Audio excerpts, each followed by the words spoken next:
My mother, Valerie Lester, died on the morning of June 7th, 2019, of metastatic melanoma. I'm driven to write about it because her death was, by all the standards I can imagine, a good one. Not only was the moment of her death good, the weeks of decline leading to her death were good. And not only that, the 18 months between her first dire prognosis and her death were some of the happiest months of her life. Her final moment was, I suppose, ordinary. She drew a last breath, devoid of drama, when her body could no longer maintain itself. Her approach to dying, though, that was amazing. I had the precious opportunity to be with her for the final 2.5 months of it, at first staying with her in her apartment, and then remaining there on my own and visiting her daily at the residential hospice facility she had chosen. I knew I'd want to write about the experience, just as I had written about the way my father had taken charge of the way he exited the world. I didn't have this book in mind right away, though. I started with haiku. Those tiny, intense poems were how my brain wanted to chronicle the residue of those days as I was living them. Coyote trots past. Crow shadow climbs a fir tree. The food chain shimmers. May 22nd. I thought maybe I'd post the haiku on my Twitter feed, but recognized I didn't want the distraction of inviting people I didn't really know into the process. I do enjoy collaboration, though, and emailed my mother's close friend Marianne Fry, whose amazing daily sketch journals I'd marveled at on many of my visits.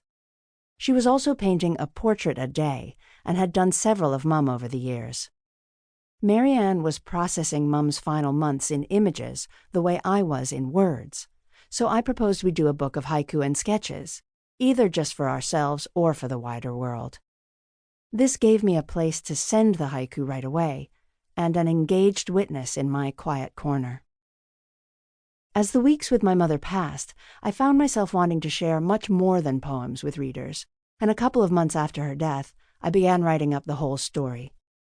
I sent my work to Marianne, and she replied with drawings.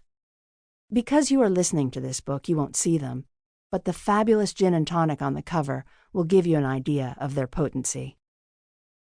A good death is hard to find. It's not unusual for people to consider it impossible. If a book about the ones I'd witnessed could help even one person, I'd be elated. If you are dying, or are supporting someone who is dying, I hope the experiences in this book will encourage, enable, and even entertain you. I recognize that because Mum was nearly 80 and her children and most of her grandchildren are no longer children, she was spared the anguish of leaving very tender souls behind. Her husband was already dead, so she wasn't being wrenched away from a partner. There was no one she felt she needed to live for.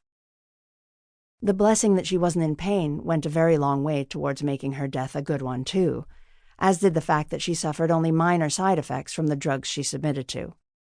However, I'm sure that if she had been in pain, she would have chosen not to suffer and have us watch her suffer for long. I think you'll see that, too, once it's all been laid out.